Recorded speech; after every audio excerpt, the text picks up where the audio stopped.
How's it going, YouTube? Spyderco V, bringing you a small video on my knife collection, or my current knife collection. Nothing really too expensive inside my collection because I am a beginning collector. But these are just the knives that I've accumulated over about the past year. Just from very light collecting. Definitely looking to get into knives a lot more in the near future. But for now, this is my small collection. I guess I will start off with the biggest in my collection. It is a Schrade. This one I got at Academy not too long ago. Haven't been able to use this one yet in anything special. And it is the SCH F9. I believe it's a 7-inch blade. Very beefy knife, very big, good grip, a rubber grip with the texturing that they put on there really grabs the hand. I couldn't even imagine how it would be with gloves. Super grippy.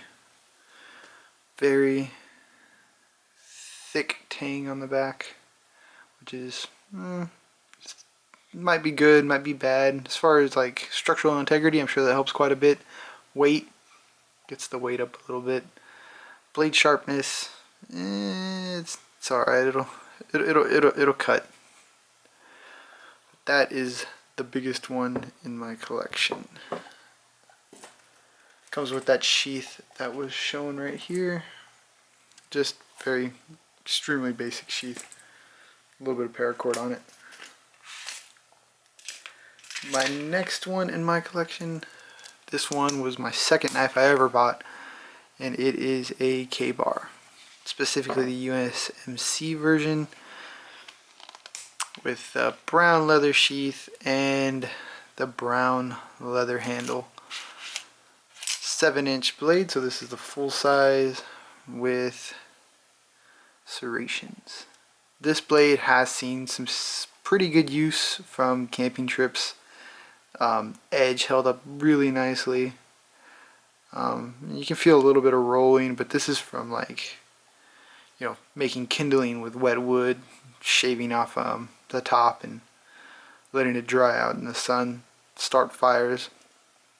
So yeah, this one's seen some really good use. Definitely want to do a full review on this one. Pinned in the back, sure, full tang all the way through. So good weight, good feel, very, very solid. Would definitely trust my life with this knife. So this one is probably one of my favorite ones in my collection. Definitely the most awesome in my opinion. Just to keep with fixed blades, I got this one a while back. It's just small Bear Grylls one. I don't know the exact model on it, but it's a fixed blade one. Comes with a little like Kydex styled sheath, wrapped in paracord. Very basic, but I think it's a pretty awesome knife. It looks nice. The edge is okay. As far as the steel goes, I don't know exactly what steel it is. Didn't say on the box, but I'm sure it's pretty good. I'm sure it's enough to get the job done. Nothing fancy. This is more on the cheap side. Gerber, they make a decent budget knife, but that's about it. Do have plans for this one. I do want to rewrap this in black or OD green or something like that. It's another type of paracord.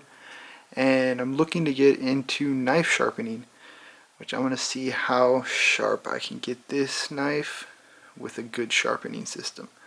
So that is going to come in the near future. Of course, after I learn how to sharpen and all that stuff. This next one is going to be a Smith & Wesson, and this again is another cheap knife. This one came with it's like a double pack that they sell for just like, you know, open / conceal carry. So you're gonna get a little bit of both. This one don't have much to say about. Probably super cheap steel. Only one side is sharpened, as you can see. One side's dull, the other one's sharp, or semi-sharp. Not bad. I got it for about, I think it was $7 for both of the knives. Both this one and this one, which is also a Smith & Wesson. It wasn't a bad deal for $7. At least I know, like, I have some practice knives for sharpening, so if I mess something up, I'm not messing up a nice knife. I'm messing up a $3.50 knife, which I am perfectly fine with. So those are those two. Another one I got from Academy. This is the CRKT Hammond Cruiser, specifically the bigger version. Definitely not bad. This one, again, good beater knife. It's a little bit on the large side and on the heavy side, but it's just not a bad knife. The lockup feels pretty solid, and I would definitely buy this one again. The version that I like the most from that line, is this version. This is the Cruiser Special Forces. A little bit smaller, different texture on the handle. And in my opinion, this is more of the perfect or ideal size for carry. So it's a little bit bigger than some other carry knives, but it's big enough to get pretty much any job done. And this one I do carry at work quite often. You know, opening boxes, cutting zip ties, things like that. And it's held an edge pretty good. Serrations have come in handy for zip ties and more of the tougher plastic materials. So this one is definitely a good knife.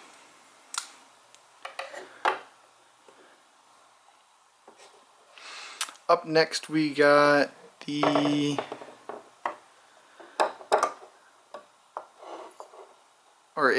pretty famous knife if you're into knives. It's one that a lot of other YouTubers have made videos on, and this is the tan flipper. The tan flipper from Walmart, aka Ozark Trail. And don't have much to say on this one. It is a very nice knife for the price. For $3, $3.48 or something like that. You definitely cannot beat that for the price. I mean, sub $5, you're not going to find a better knife. You can't flip it all the way open, which in my personal opinion, if you have a flipper, it should be able to flip all the way open. You really can't do that with this knife. You can get pretty dang close, but it's just not that smooth. But you can't expect much for $3. But if you're looking for something that is extremely budget friendly and you just want a knife to use to cut random things every now and then, Walmart. It works. Now, I have another Walmart knife, but this one I can't say the same thing about. This is their like little beefy camo version.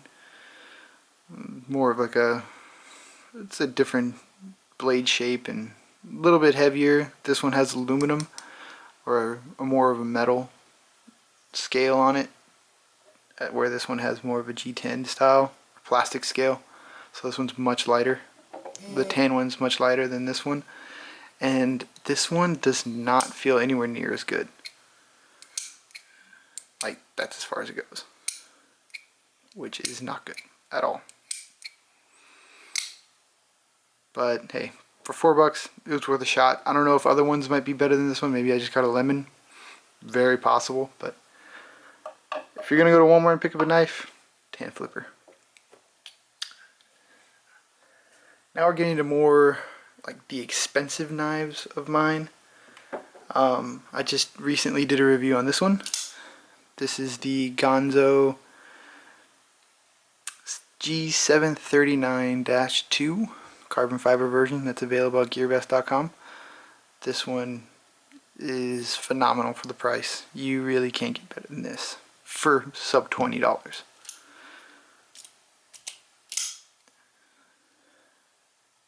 Little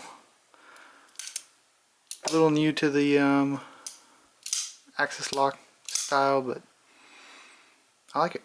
I like it a lot. Then I have this one, the CRKT Deviation. This is a very, very unique knife, and is honestly probably my favorite one in my collection as far as looks goes, because it's just awesome. This one, of course, from CRKT, and it's the Deviation, and it's a Terry Renner design, and it's one of the more middle end, maybe not high end, but definitely middle end knives. And it does have their IKBS ball bearing system, as you can see right here on the blade, which makes it incredibly smooth. So this is more of a flipper that you can open it with one flip, just because of that ball bearing system. Much higher quality, better steel, just pretty much better everything than you would see on other knives. This one, MSRP was about $70. I ended up getting it for about $30, $35 on Amazon. Since it is a discontinued design, they won't have it much longer. But this is very nice. Definitely a more fancy knife, more of a gentleman's EDC knife. Let's see if I can get a closer look. Polished just above the blade edge, then brushed, kind of gives it like a two-tone look. The blue anodization, and also blue inside here to match. Very cool. And of course, IKBS. Can't beat that. And my latest addition is this one. A knife that I've heard a lot about, a lot of good stuff about. This is the Kershaw Leap. Specifically, this is the stainless steel serrated version. And I love this knife. This is definitely one of the better ones in my collection. MSRP is about $50. I got really lucky and got it for a good deal, under 30. And I could not be more happy than this. This one, of course, is an assisted design if you don't know about the Kershaw leak. Sorry about that. Phone's going off on me. But yeah, assisted design. Serrations are sharp. The blade is extremely sharp from the factory, which is a real nice thing to have. And it's just like the perfect EDC knife. Very, very thin, to give you an idea. Something like the CRKT. It's about half the width, which is very, very different in the pocket. But this is what I would consider perfect for EDC. They make knives smaller than this, but this is about as small as you can get while you're still getting a full grip on the blade. Very sleek looking, very nice, very, very sharp from the factory. Just an all-around beautiful knife. So that's pretty much it. That is my collection, or most of my collection. There's a few other knives that are floating around that I don't have here, but this is going to be the vast majority of them. Thanks for watching, guys. And if you want to see a review of any of these, please let me know. I'll do a full in-depth review, cutting everything. Just let me know.